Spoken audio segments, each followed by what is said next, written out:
What are the parts of the mandible? Are we here? Yes, you're following me? You can see the screen well, gentlemen, right there. So you will see a lot of these in the exam, and these are mandibles. Okay? So what are the major parts of the mandible? Nicolai, what part is this called? This is the what? The body. Okay, so the mandible has a body, right? And this pointed part here is called a what? What is this pointed part called? Angle.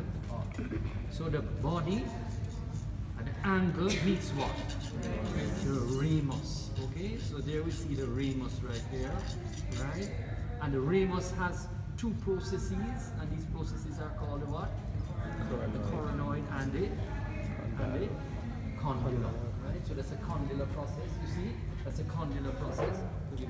And then this is the coronoid process. And we said this is called what, Rachel? What we call this thing? We pull it. What do we call this? Traction epiphysis. This is called a what? A traction epiphysis. And a traction epiphysis, hold this nickel, just hold this a minute, just let it go here. Because I see it right here. A traction epiphysis formed by, let's go down and region here, there. Good. Alright, let me tilt it up a little to you. Very good. A traction epiphysis formed by, come off with it. Let. Good. A traction epiphysis formed by, now I will show you, I'll come back right to you. A traction epiphysis formed by this muscle. And this muscle is the what? The temporalis.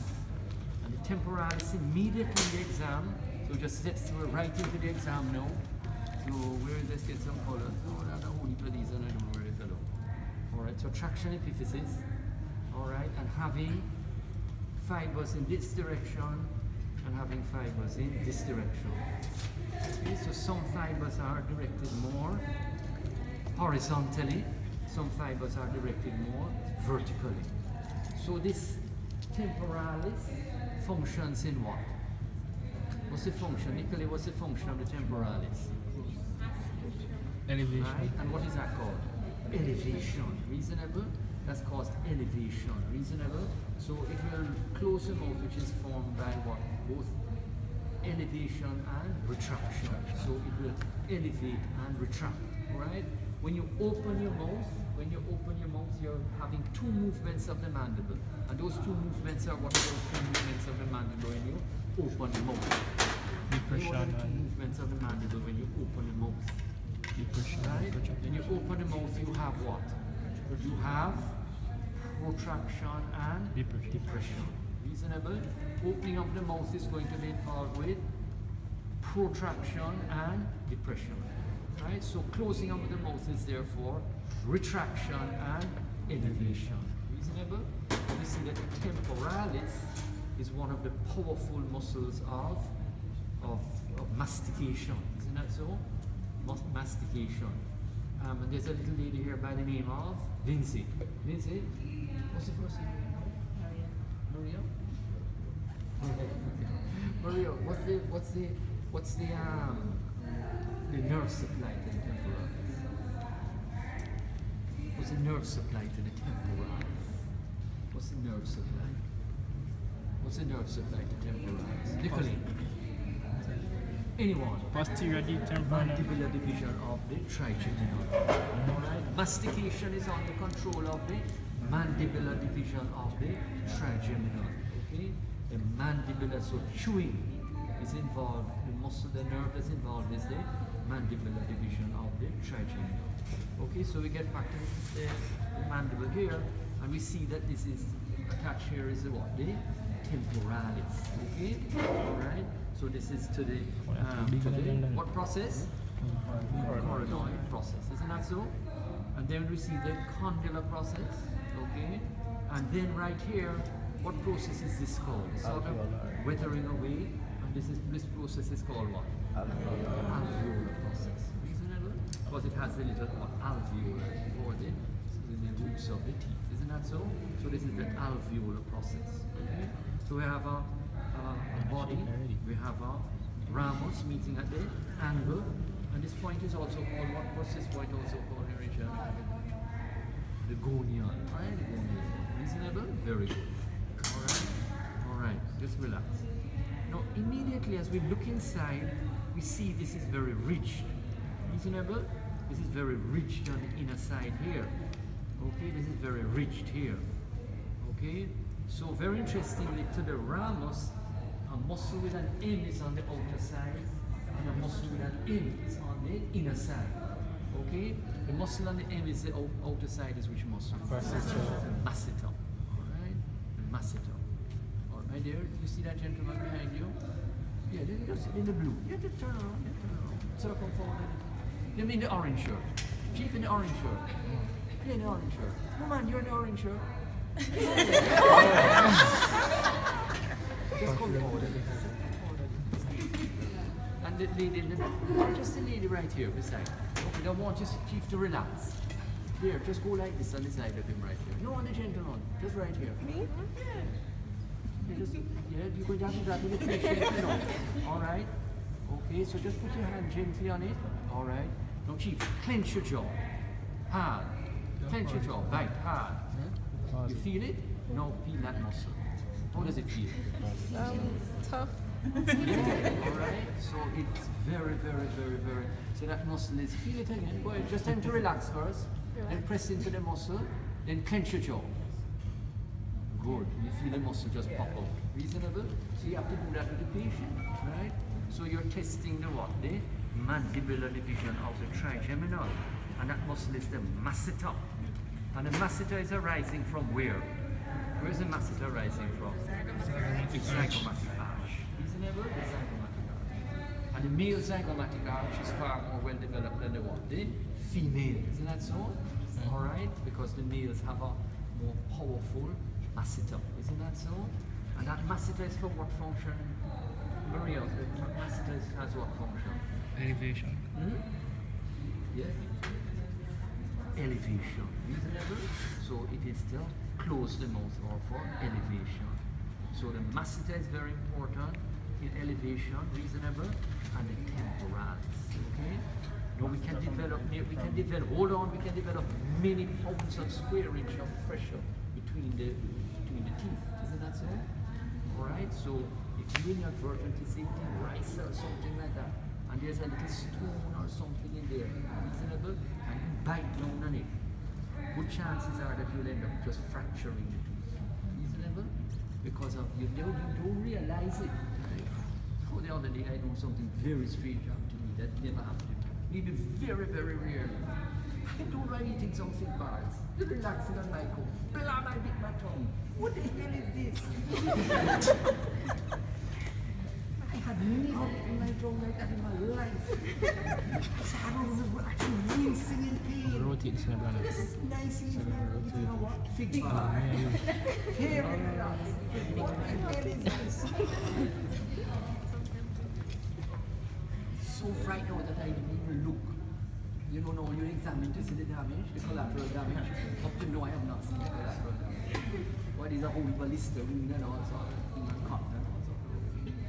But you will see that is the force of the what? The masseter and the temporalis. And then I was just thinking, so I wasn't really watching like I'm chewing on something that's really hard, like meat, you know what I mean? Yeah, you know, I can imagine. Okay? So what I got was I tell one of my friends actually, terrible.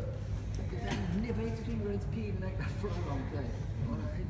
But that's the action of the temporalis and the masseter. And it was not acting. So we can develop what? Hundreds of pounds of square inch of pressure.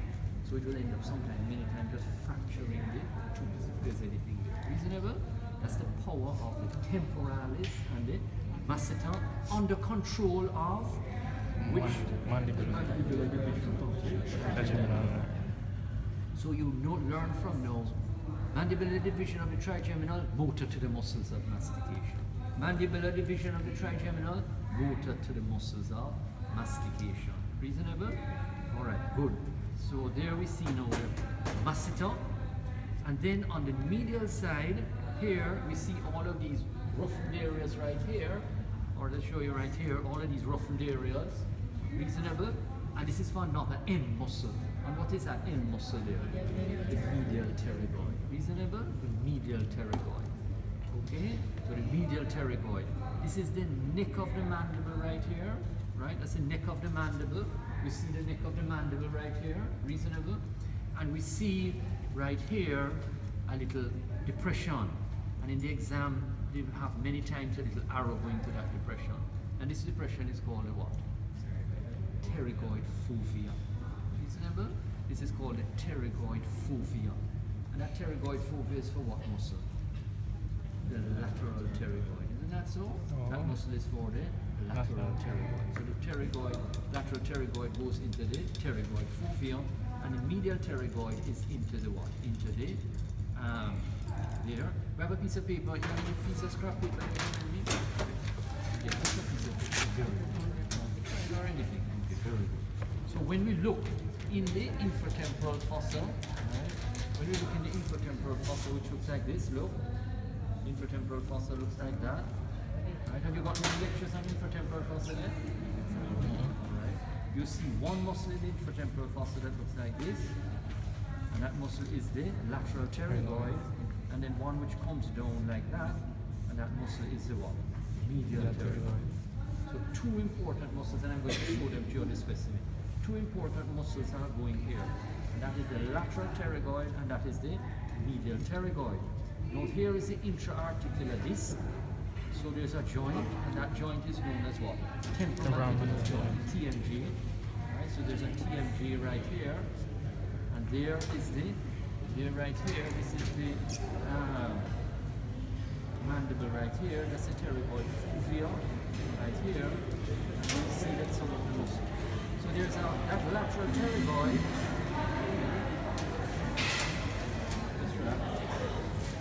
Here. So if you look in here, very good. So look right in here. Okay. Can you see it well? Wait, I don't know. So that you see there's a muscle here. That muscle is a lateral pterygoid, reasonable. And right here, this muscle is a medial pterygoid. So the medial pterygoid is going down to the what? The angle is the medial pterygoid, and the lateral pterygoid is going right across. Reasonable? So the lateral pterygoid, when we look in the specimen right here, alright. So the lateral pterygoid is going back in that way, reasonable, and the medial pterygoid is going down like that. Okay? So the lateral pterygoid is one muscle that always comes in the exam. What's the muscle that always comes in the exam? Lateral pterygoid. Right? The lateral pterygoid always comes. And the lateral pterygoid has a dual origin and a triple insertion. Okay, the dual origin is from where? Anybody knows where the lateral pterygoid is coming off from? Here. The origin is going right there. Can you go there now? Greater wing. Off of it more. So it goes from the lateral surface of the lateral pterygoid plate, and then right here, the infratemporal part. So reach your feet right here, the finger. So the sharp, those are little what? Traction epiphyses. So it's arising from the lateral surface of the lateral pterygoid and the infratemporal part of the greater wing of the sphenoid. That's a dual origin and a what? Triple insertion. Triple insertion is into 1, the capsule of the TMJ, 2, into the intra-articular disc, and 3, into the neck of the condylar process. So it has a dual origin and a triple insertion, and everything is into the one, TMJ. Reasonable? Alright. So, alright. Okay. That gentleman inside, let's look at that gentleman, focus at that gentleman. He's just like, no, just right. Turn a little like just looking straight down that way. Alright, so look at him for me. You can zoom in the camera on him for me, Rachel.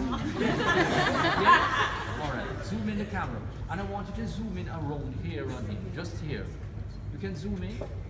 Very good, that's hot. This little point here is called the tragus. Okay, so right there you see it. One second, show point the screen. Straight him back around, sir. Just that. Bring it here. So this point here is his what?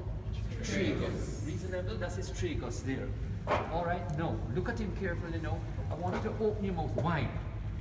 Just close it. All right, now, just look at the tragus. Now, open wide. Relax. All right. No, he doesn't have a good one. No. He have a good one. Just try that one, gentleman there. Or the last one. Just look like that. This. You're right there, the glasses. Okay, just look that way. Yeah, more this way. No, what? Excellent, very good. Right, just open your mouth wide. Wow.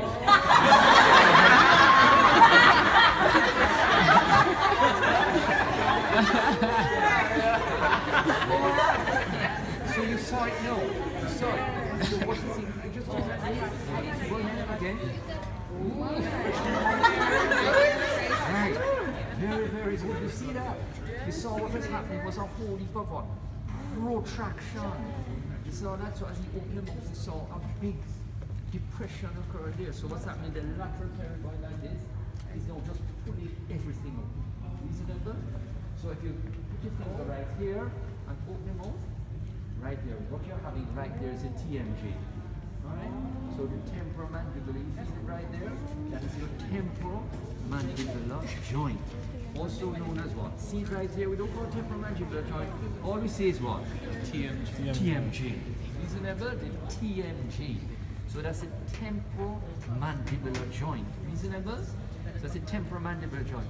And when you open your mouth, the lateral pterygoid, because this is fixed, isn't that so? This can't move, right? So the lateral pterygoid plate can't move. That's a part of the sphenoid. And then now the infratemporal part of the sphenoid is there. So when it contracts, therefore, everything now has to move forward. Reasonable? So that's what you saw happening on the gentleman.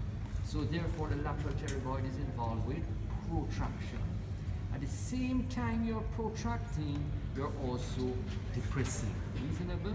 So when you see the person opening their mouth, it's a combination of protraction and depression. Where you really see it in a little baby. So if you ever seen a little baby cry, you ever seen a baby cry? When the baby cries, or it's a ball, you just see the whole mandible just flip open like that. And you see all the lower dental arcade, isn't that so? The baby cries just shoom out like that. And you see everything there, like just like that, okay? So that's opening the mouth wide. So that is protraction and depression. So very important muscle is the what? The lateral pterygoid. Alright, so let's relax. We're just getting there. So this is the what process? Coronoid process. This is the conoid process. And right here that is called the pterygoid foveal.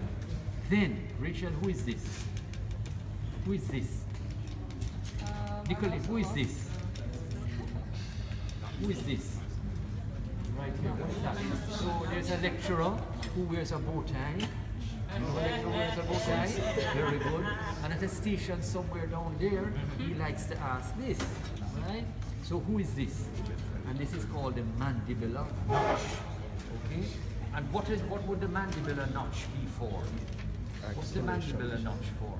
And the mandibular notch, right here, is basically supplying the muscle out here, which is the what? Masseter. So basically the mandibular nerve, right? The mandibular nerve and the maxillary artery are going to give off masseteric nerves and vessels.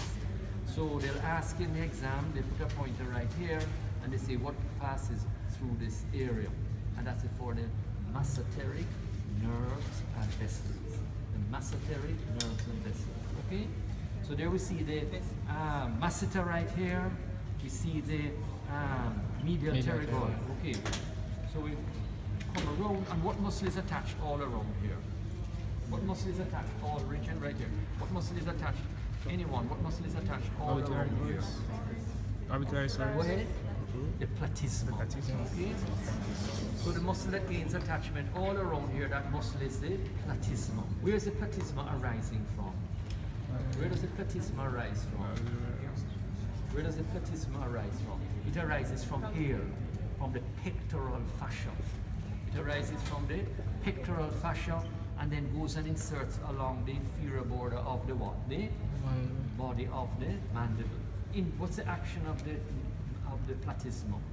It's in the superficial fascia, and the action is for depression of the mandible. Okay? So if you see cows in a field and you see them twitching the neck and twitching the neck and twitching the neck, what they're using is the platysma. Reasonable? All right? What's the nerve supply to the platysma? It's not a muscle really involved. What's the nerve supply to the platysma? And that's the facial nerve. The seventh cranial nerve, the facial, will supply through cervical and mandibular branches. So platysma, just put it in your notes, platysma equals cervical and mandibular branches of the facial nerve. Reasonable? That's going to supply the platysma. Okay. Then, right here, what is this area called? What is right here called? Okay, so right here. So this, there's any other mandibles? There, let us look. There. So there. What is that called? So this is, you can see the difference in the size of these mandibles. You look at the size of these mandibles. Right, you see the size of these mandibles? All right. Okay, this guy has a powerful what? Jawbone. Right, look at this here. Very good. All right, so what attaches here? So this is the digastric fossa. Reasonable? The digastric fossa for the anterior belly of the digastric. All of these things I'll show you today. And then we find now that there is a line right here, and that line is called the what? The mylohyoid line. Okay? Above the below the mylohyoid line, this is called the submandibular fossa, and above it is called the sublingual fossa. Reasonable? So that's the mylohyoid line. Okay. Now, what's the blood supply? So you go in there, Can I get into more degrees? Is a little here. Excellent. Yes. So they ask you that. What's the arterial blood supply to this bone? So what artery supplies this bone? Very good. Excellent. Very good. The inferior alveolar artery. And that inferior alveolar artery is a branch of what? The maxillary artery. Excellent. And the maxillary artery is a branch of what? The external carotid. Very good. So the inferior alveolar artery will supply the bone and the teeth. Reasonable? Right? And that inferior alveolar artery is coming from the maxillary. Alright? And this foramen is known as the what foramen? That's the mandibular foramen. Okay? That mandibular foramen is for what? Inferior alveolar nerve and vessels. So in this program we also have the dental students, isn't that so? So they're going to, in the exam, you're going to see a lot of dental things, okay? So that's when they'll ask, all right, a lot of dental things will come. So the mandibular foramen is guarded by what structure? The lingula, okay? So there we see that little pointed projection because it looks like a tongue, and that is known as the lingula. What attaches to the lingula? What attaches to the lingula? Nicolai, I find that young lady in that pink top is quite well prepared. She's hot? Is that hot pink she has on? Very good. Right. It's quite hot, right, Nicolai? Very good. You know her, Nicolai? Well, Nicolai. So this little prominence is called the what? Lingula. And what attaches to the lingula? The sphenomandibular ligament. Reasonable? The sphenomandibular ligament. And it guards the what? The inferior alveolar vessels. So when the dentist is putting, he's doing a what? An inferior alveolar block, right? He'll guide the inferior alveolar, guide the needle right up and try to feel right about there and then just deposit the anesthetic. Reasonable? Alright, so that's for inferior alveolar nerve and vessels, okay? And that's the mandibular foramen, guarded by a structure known as the lingula, and attached to it the sphenomandibular ligament. What ligament will attach to the angle of the mandible? Stylomandibular ligament. Oh, he picked on the ball. And that is coming from the styloid process, right? The stylomandibular ligament. That's very good. And the stylomandibular ligament is a condensation of the deep cervical fascia. Okay? All right, that's very good. So once again, we have the what? The submandibular fossa and the sublingual fossa. All right. Then, Hopefully the lady in pink really knows her stuff. You know? She does. All right. Then we have these structures. What are these structures called? Genial spines. Right? So there's superior genial spines and there are inferior genial spines. Okay? So over right here there are these spines, and these are called the genial spines, superior and inferior. Right? And to the superior ones we'll attach a very important muscle known as a what? Genioglossus. Right? So another piece of paper. I should have brought some paper down. Come on, not a book, just a piece of paper. Just a So there is the what? The mandible. So this is like a section through it going like that. So there's a mandible here, and there are the teeth right here. Very good. That's a genial spine. No content. And then, attached to it is a what? The muscle known as a what? Genioglossus. Okay? So attached to it is a muscle known as the genioglossus. So there we see the tongue. Reasonable? Alright, so that's the tongue right there.